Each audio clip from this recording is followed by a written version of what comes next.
بنیادی حقوق میں انسان کے لیے یکساں سول کوڈ، ایک قانون کی بات کرنے والا اسلام سارے انسانوں کو محبت کی نگاہ سے دیکھتا ہے۔ انہی دنوں میں حج کے موقع پر یوم عرفہ کو عرفات کے میدان میں جمعے کا دن تھا اور 1,00,000 سے زیادہ ایمان والوں کا جمع غفیر تھا۔ اس میں آپ صلی اللہ علیہ وسلم سمجھانے کے لیے مجمع سے سوال کر رہے تھے کہ آج کون سا دن ہے اور یہ مقام کون سا ہے؟ تو صحابہ نے عرض کیا آج جمعہ کا دن ہے، آج عرفہ کا دن ہے اور مقام عرفات کا میدان ہے۔ فرمایا جس طرح مکہ کے یہ مقامات عظمت رکھتے ہیں اور جس طرح جمعہ اور یوم عرفہ قابل احترام ہیں، ایسے ہی ہر انسان کا خون، اس کا مال، اس کی جان اور اس کی عزت اور آبرو قابل احترام۔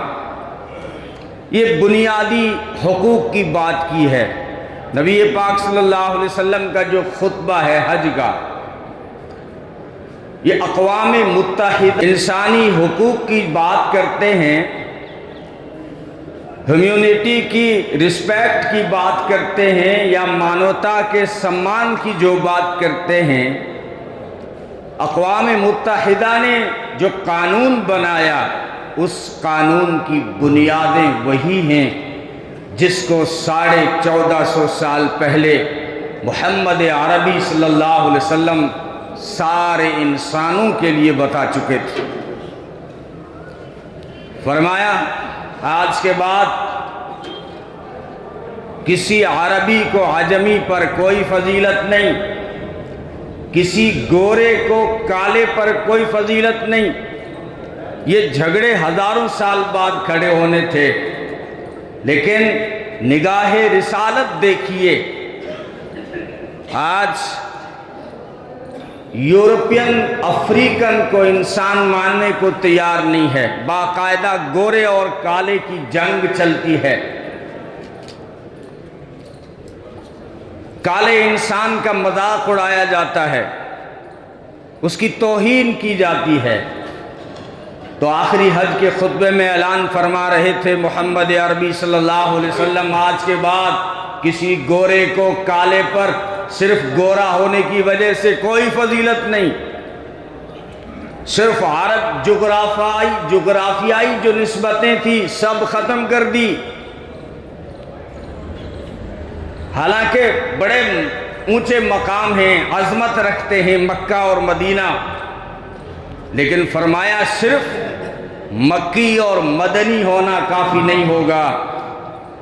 آج کے بعد ایک معیار بتا کے جا رہا ہوں انسانوں میں، اور وہ ہے تمہارے دلوں کا تقوی، تمہارے اعمال، تمہارے کرتوت۔ یہ چیزیں انسان کو بڑا بناتی ہیں، ورنہ ابو جہل بھی تو مکی تھا، ابو لہب بھی تو مکی تھا۔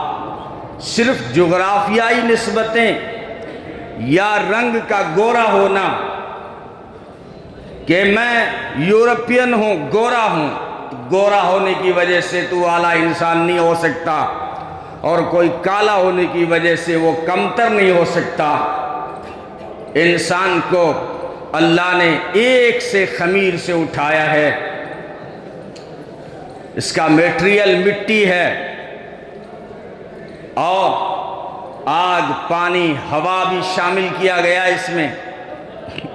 یہ عجیب بات ہے کہ جو اس کا میٹیریل تھا، جس سے یہ بنا تھا، ان چیزوں کو بھی انسان کا غلام بنا دیا کہ انسان تو سب سے اعلیٰ ہے، انسان تو میرا نائب اور خلیفہ ہے۔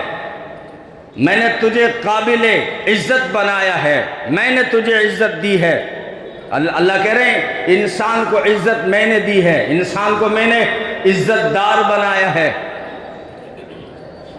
باقی جانور پانی پینے کے لیے منہ جھکاتے ہیں، اونٹ بڑا جانور ہے، زراف بڑا جانور ہے، لیکن پانی پینے کے لیے اپنے منہ کو نیچے جھکاتے ہیں۔ انسان اسی پانی کا گلاس اٹھا کر اوپر اٹھاتا ہے، منہ تک پہنچاتا ہے۔ انسان، میں نے تجھے عزت دار بنایا ہے، تو کسی چیز کے آگے نہیں جھکے گا۔ تیرے کھانے پینے کے طریقے نرالے بنائے، اور تجھے میں نے کائنات میں سب سے زیادہ خوبصورت بنایا ہے، عزت دی۔ اور یہ بنیادی حقوق ہیں جو ہر انسان کو حاصل ہیں۔ اس میں مسلمان ضروری نہیں، کسی بھی دھرم سے تعلق رکھتا ہو، کسی بھی آستھا پر یقین رکھتا ہو، لیکن جو انسانی بنیادی حقوق ہیں اس میں سارے انسان برابر ہیں۔ فرمایا تم سب ایک ماں باپ کی اولاد ہو۔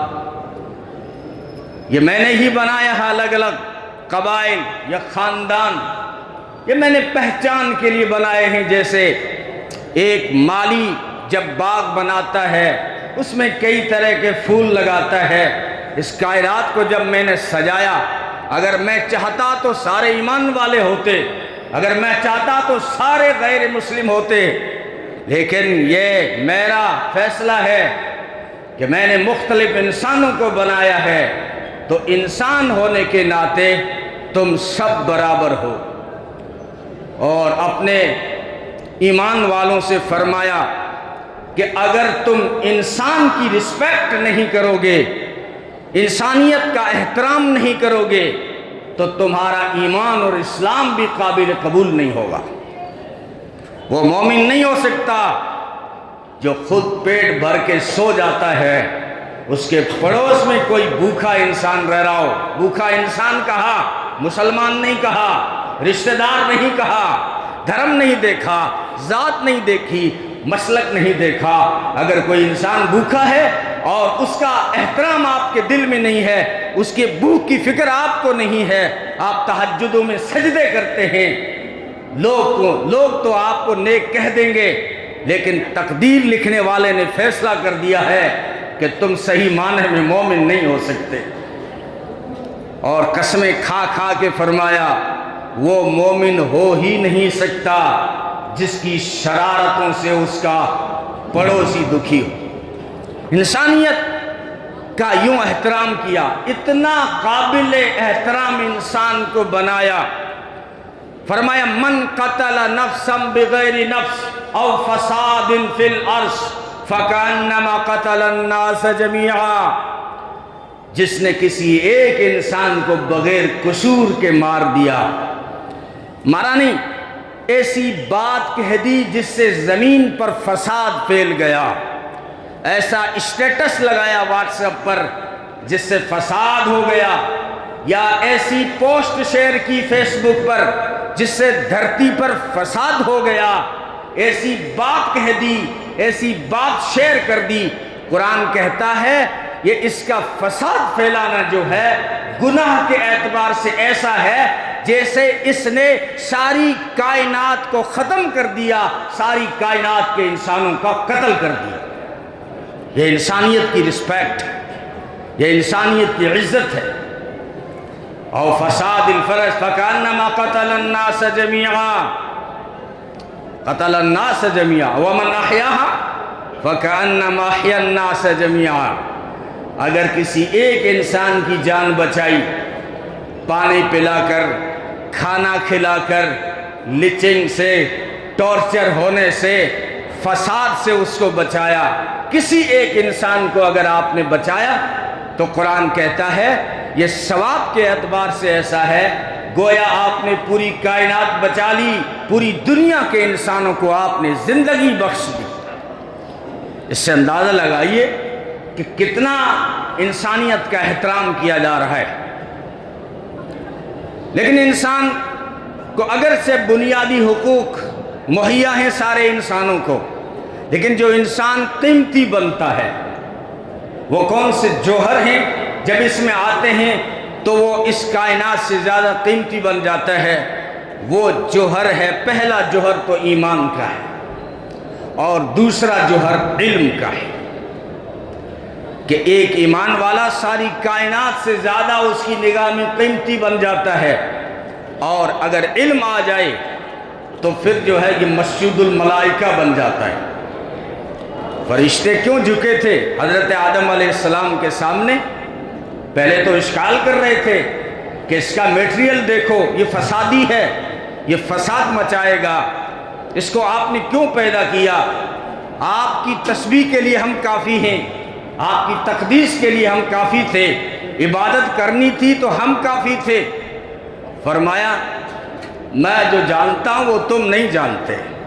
وَعَلَّمَ آدَمَ الْأَسْمَاءَ كُلَّهَا ثُمَّ عَرَضَهُمْ عَلَى الْمَلَائِكَةِ، پھر اللہ نے حضرت آدم علیہ السلام کو چیزوں کا علم دیا۔ مفسرین فرماتے ہیں صرف چیزوں کا نام نہیں، چیزوں کی تاثیر بھی بتا دی، ہر چیز کی کیا تاثیر ہے، کس کی تاثیر سرد ہے، کس کی تاثیر گرم ہے، کس چیز میں کیا فائدہ ہے، کیا نقصان ہے، یہ سارا علم اللہ نے حضرت آدم علیہ السلام کو عطا کیا۔ مفتی شفیع صاحب عثمانی نے لکھا ہے کہ قیامت تک آنے والی جتنی بھی زبانیں تھیں وہ ساری زبانیں اللہ نے حضرت آدم علیہ السلام کو سکھائی۔ اب پھر جو ہے پیش کر دیا فرشتوں کے سامنے کہ تم کہہ رہے تھے نا کیوں پیدا کیا ہے، اب تم بتاؤ ان چیزوں کا نام اور اس کی تاثیر، اس کا فائدہ نقصان، یا پھر میرا آدم بتاتا ہے؟ فرشتوں نے کہا ہم تو نہیں جانتے، بس اتنا ہی جانتے ہیں جتنا آپ نے سکھایا ہے۔ آدم علیہ السلام سے فرمایا بتاؤ، وہ ہر چیز کا نام، اس کی تاثیر، اس کا نفع اور اس کا نقصان جب بتانے لگے تو فرشتوں کو آدم کے آگے جھکنا پڑا۔ کس چیز نے جھکایا فرشتوں کو؟ علم۔ اس لیے اگر چاہتے ہیں کہ ہماری کوئی قیمت لگے، ہم قیمتی بن جائیں، تو آپ اعلیٰ تعلیم حاصل کریں۔ قرآن کہتا ہے یرفع اللہ الذین آمنوا منکم والذین اوتوا العلم درجات، اللہ ایمان والوں کے بھی درجات بلند کرتا رہتا ہے، لیکن ایمان والوں کو خاص درجے عطا کرتا ہے، علم والوں کو خاص درجے عطا ہے۔ یوں تو ہر مومن کا کہا کہ درجے بڑھاتا رہتا ہوں، لیکن جو علم حاصل کرتا ہے فرمایا کہ میں اس کے درجات خصوصی کر دیتا ہوں، اس کو خصوصی درجات سے نوازا جاتا ہے۔ تو علم جو ہے، علم کی تاثیر میں ڈال اس کی خودی کو، ہو جائے ملائم تو جدھر چاہے اس سے پھر، تاثیر میں اکثیر سے بڑھ کر ہے یہ تیزاب، سونے کا ہمالہ ہو تو مٹی کا ہے ایک ڈھیر۔ تو اعلیٰ تعلیم حاصل کرے، اور تعلیم یہ وہ جوہر ہے جو انسان کو قیمتی بناتا ہے، جس نے فرشتوں کے آگے اسے مسجد الملائکہ بنایا۔ اور جب علم آتا ہے انسان کے پاس میں تو اس سے حوصلہ ملتا ہے، علم طاقت ہے، علم شجاعت ہے، علم جرأت ہے، علم ہمت ہے، علم متانت ہے، علم انبیاء کی وراثت ہے، نبیوں کی وراثت ہے علم۔ اور علم میں اسلام نے کوئی تقسیم نہیں کی۔ جو حضرات باہر کھڑے ہیں وہ اندر آ کر تشریف رکھیں، آگے آ کر، اس میری دائیں طرف جگہ خالی ہے اور کچھ بائیں طرف بھی، تو آپ جو آنے والے ہیں وہ آگے آ کر بیٹھیں گے تو پیچھے آنے والوں کو تکلیف نہیں ہوگی۔ اور میں کہا کرتا ہوں مسلمان کی آئیڈینٹی اور پہچان یہ نہیں بنائی گئی کہ اس کی پیشانی پر کعبے کا نشان ہو، مسلمان کی آئیڈینٹی اور پہچان یہ ہے کہ اس کے وجود سے کسی کو تکلیف نہ پہنچے، اس کی زبان سے کسی کو تکلیف نہ پہنچے، اس کے ہاتھ سے اور اس کے وجود سے کسی کو تکلیف نہ پہنچے۔ اس لیے جو ہے آپ آگے آ کر بیٹھے۔ تو میں کہہ رہا تھا علم کو اسلام نے تقسیم نہیں کیا، دونوں طرح کی اعلیٰ تعلیم حاصل کریں آپ، دینی تعلیم جس کو کہا جاتا ہے اور دنیاوی تعلیم، یہ ہماری بولیاں ہیں، اصطلاحیں ہیں۔ نبی پاک صلی اللہ علیہ وسلم نے اس طرح کی کوئی تقسیم نہیں کی ہے. تو آپ جو ہے دونوں طرح کا علم حاصل کریں. اس وقت خاص طور پر علم کے اندر آگے آنے کی ضرورت ہے. یہ زمانہ ریس کا زمانہ ہے اور اعلیٰ تعلیم کا زمانہ ہے، ریسرچ کا زمانہ ہے، ایجوکیشن کا زمانہ ہے. اس لیے اپنی اولاد کو دونوں طرح کی اعلیٰ تعلیم دلائیں. دنیا کے بھی ہوشیار، دین کے بھی ہوشیار، ایسی تعلیم حاصل کرنے والے ہمارے بچے ہوں. اور زمانہ کہہ رہا ہے، زمانہ نام ہے میرا تو میں سب کو دکھا دوں گا، جو تعلیم سے بھاگیں گے ان کا نام مٹا دوں گا. اس لیے تعلیم انسان کو قوت بخشتی ہے. نوجوانوں کو میں کہا کرتا ہوں، تمہارے اندر حسن راڈو گھڑی سے نہیں آئے گا، ایپل کے موبائل سے حسن نہیں آئے گا. تم خوبصورت اس وقت لگو گے جب تمہارے اندر علم کا جوہر آئے گا، جب تعلیم آئے گی. حضرت یوسف علیہ السلام سے زیادہ خوبصورت نہیں ہو سکتے آپ، کتنے بھی مہنگے صابن، پاؤڈر، کریم استعمال کر لیں. لیکن قرآن سے پوچھئے، مفتی پیر ذوالفقار نقشبندی رحمۃ اللہ علیہ فرمایا کرتے تھے، قرآن نے حضرت یوسف علیہ السلام کی قیمت لگائی ہے. جب وہ چھوٹے تھے اور انہیں بیچا جا رہا تھا مصر کے بازار میں، وَشَرَوْهُ بِثَمَنٍ بَخْسٍ دَرَاهِمَ مَعْدُودَةٍ، چند ٹکوں میں بیچ دیا بھائیوں نے حضرت یوسف علیہ السلام. بڑے حسین، آدھی دنیا کا حسن رکھتے ہیں لیکن نرے حسن کی قیمت نہیں ہے. حسن قیمتی کب بنا؟ وَعَلَّمْنَاهُ بِتَأْوِيلِ الْأَحَادِيثِ، جب ہم نے انہیں علم عطا فرمایا. اب علم نے کیا نوازا ہے، حسن نے تو جیل پہنچا دیا تھا، اب علم نے جیل سے نکالا اور مصر کی شاہی جو ہے گدی پر، شاہی تخت پر بٹھا دیا. تو علم، تاریخی روایت ہے، حضرت سلیمان علیہ السلام کو اللہ نے پوچھا کہ آپ کو میں کیا دوں، آپ کو دولت دوں، حکومت دوں یا علم دوں؟ تو انہوں نے کہا مجھے علم دے دو. جب انہیں علم دیا گیا تو حکومت بھی وہیں آئی جہاں علم تھا، دولت بھی وہیں آئی جہاں علم تھا. علم ساری چیزوں کو یوں کھینچ لیتا ہے اپنی طرف. اور قرآن کریم میں کہا گیا وَلَقَدْ آتَيْنَا دَاؤُودَ وَسُلَيْمَانَ عِلْمًا، کہ ہم نے حضرت داؤد اور حضرت سلیمان علیہ السلام کو علم عطا فرمایا. اور ان دونوں نے کہا وَقَالَ الْحَمْدُ لِلَّهِ الَّذِي فَضَّلَنَا عَلَى كَثِيرٍ مِّنْ عِبَادِهِ الْمُؤْمِنِينَ، اللہ کا شکر ہے کہ اس نے ہمیں علم دے کر بہت سارے ایمان والوں پر فضیلت بخشی ہے. اب مفسرین فرماتے ہیں وہ کون سا علم تھا جو حضرت سلیمان علیہ السلام کو دیا گیا تھا، وہ کون سا علم تھا جو حضرت داؤد علیہ السلام کو دیا گیا؟ دونوں نبی ہیں.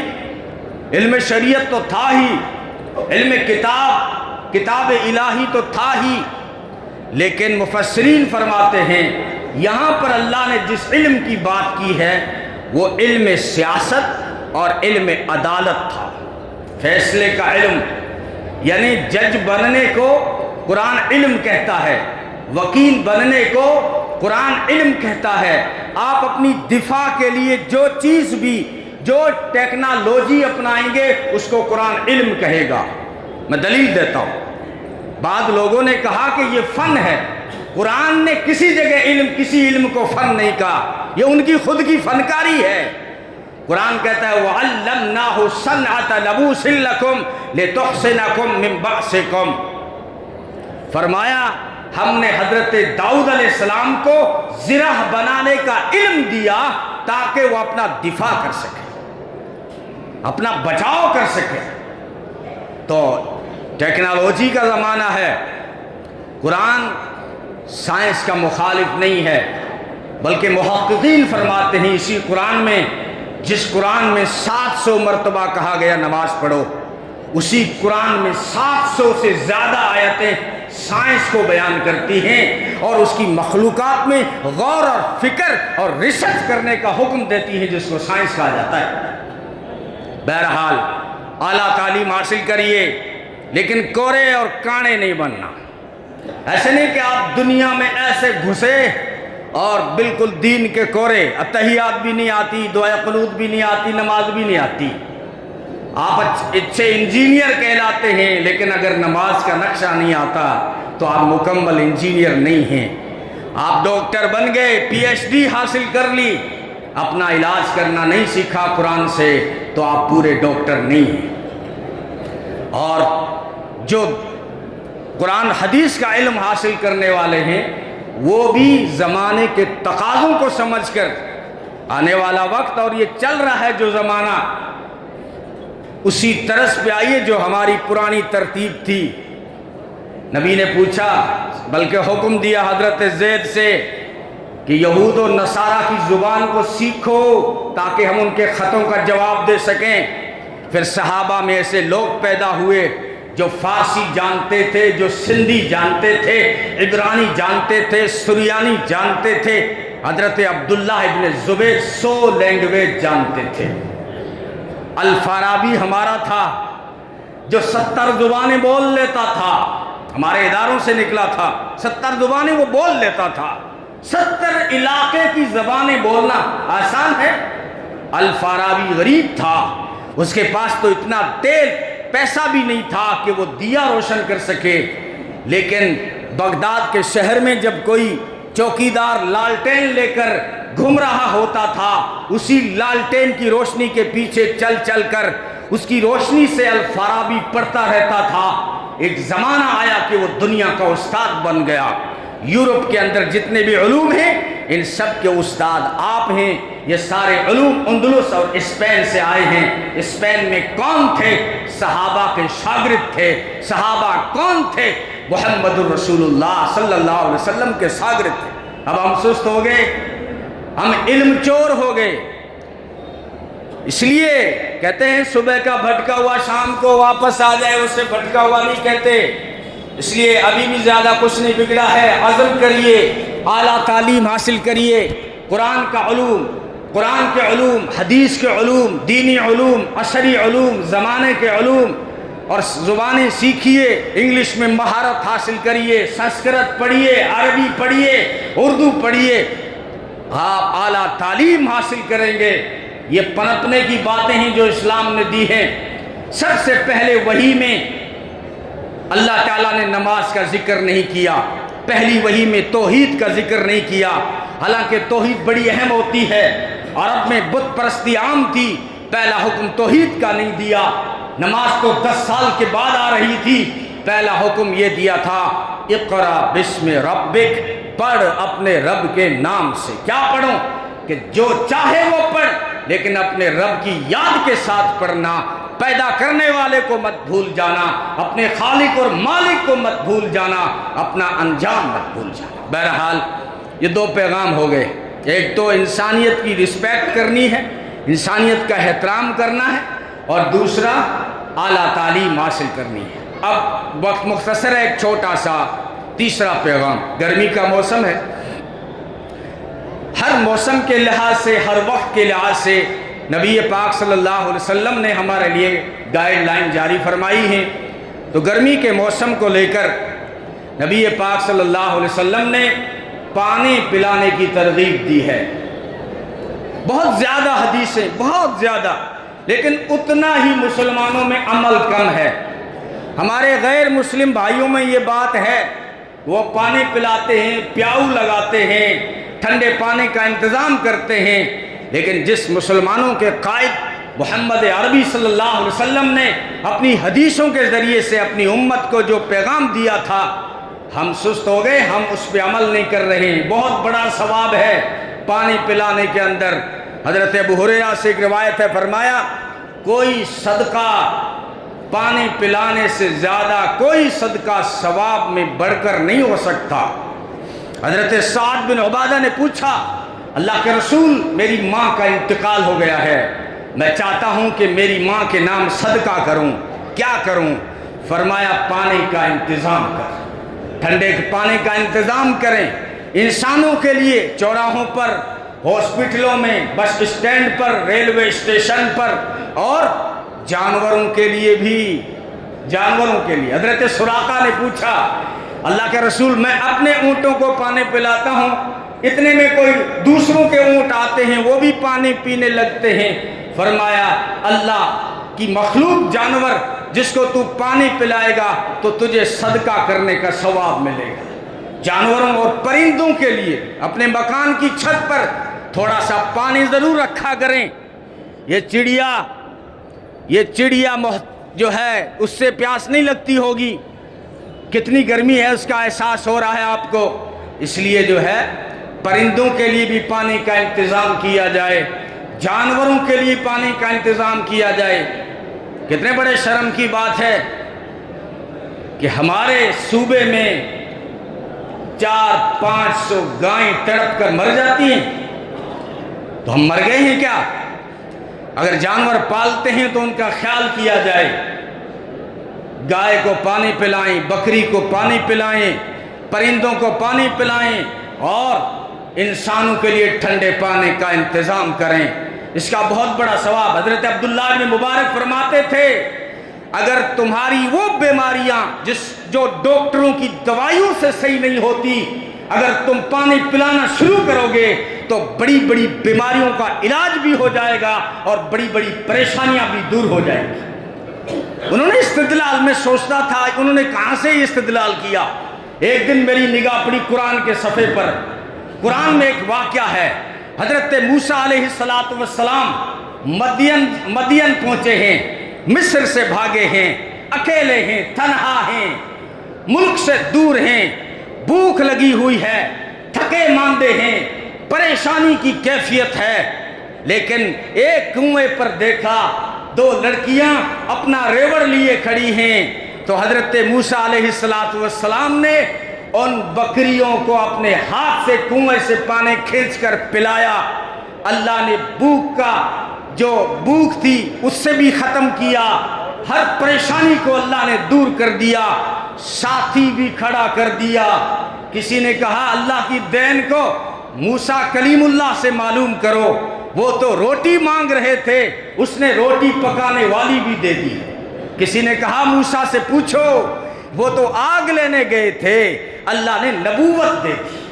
اللہ کی کوئی چاہنے والا ہو تو ہم شان کے ہی دیتے ہیں، اور چاہنے والوں کو دنیا بھی نہیں دیتے۔ 1 منٹ باقی ہے، جلد سے تشریف لائیں۔ ایک پیغام اور تھا ڈپٹی صاحب کی طرف سے کہ آپ نوجوانوں سے کہیں کہ غلط پوسٹ سوشل میڈیا پر شیئر نہ کیا کریں بلا سمجھے سوجے۔ میں نے شروع میں وہ قرآن کریم کی آیت پڑھی تھی، فرمایا اگر تمہاری پوسٹ سے اگر فساد مچ گیا دھرتی پر تو یہ گناہ کے اعتبار سے ایسا ہے، قرآن کہتا ہے من قتل نفسا بغیر نفس او فساد فی الارض فکانما قتل الناس جمیعا، اگر تمہاری پوسٹ سے فساد کھڑا ہو گیا تو ایسا گناہ ہوگا جیسے تم نے ساری کائنات کا قتل کر دیا، سارے انسانوں کا قتل کر دیا۔ خاموخواہ فیس بک پر ہر طرح کی پوسٹ کو شیئر نہ کیا کریں، عجیب و غریب فوٹو نہ لگایا کریں، AI کا زمانہ ہے، نوجوان بنا سوچے سمجھے کبھی پسٹول لگا کے کبھی بندوق لگا کے اپنی فوٹوؤں کو شیئر کر رہا ہے، اس سے تو ہیرو نہیں بنے گا۔ بدنام ہو رہے ہیں تیرے ماں باپ، تیری برادری بدنام ہو رہی ہے، تیری قوم بدنام ہو رہی ہے۔ خدا را سوچیں سمجھیں، ہر ایک پوسٹ کو لائک بھی نہ کیا کریں، شیئر بھی نہ کیا کریں۔ پتہ نہیں کون ہے دنیا پڑی ہے پوری، فیس بک پہ ساری دنیا بھری پڑی ہے، کون ہے وہ جس کو آپ لائک کر رہے ہیں؟ ہو سکتا ہے وہ قادیانی ہو جس کو آپ لائک کر رہے ہیں، ہو سکتا ہے وہ شکیلی ہو آپ اس کو لائک کر رہے ہیں، ہو سکتا ہے وہ آپ کے کسی دشمن ملک کا رہنے والا ہے آپ اس کو لائک کرتے جا رہے ہیں۔ سوچئے ہر پوسٹ کو شیئر نہیں کیا جاتا، سوشل میڈیا کو اور موبائل کا صحیح استعمال کرنا سیکھیے۔ اللہ تعالی ہم سب کو عمل کی توفیق عطا فرمائے۔ شکریہ ادا کرتا ہوں کمیٹی کا اور آپ تمام کا کہ وقت پر تشریف لائے، اور کچھ سیاسی اور سماجی لیڈران جو آتے ہیں ہمیں مبارکباد دینے کے لیے ان کا بھی دل کی گہرائیوں سے شکریہ، اور پولیس اہلکاران اور جو ہے میڈیا والے، ان سب کا ہم جو ہے پورے شہر کی طرف سے، پوری تحصیل کی طرف سے شکریہ ادا کرتے ہیں۔ اب آپ صفوں کو سیدھا کریں۔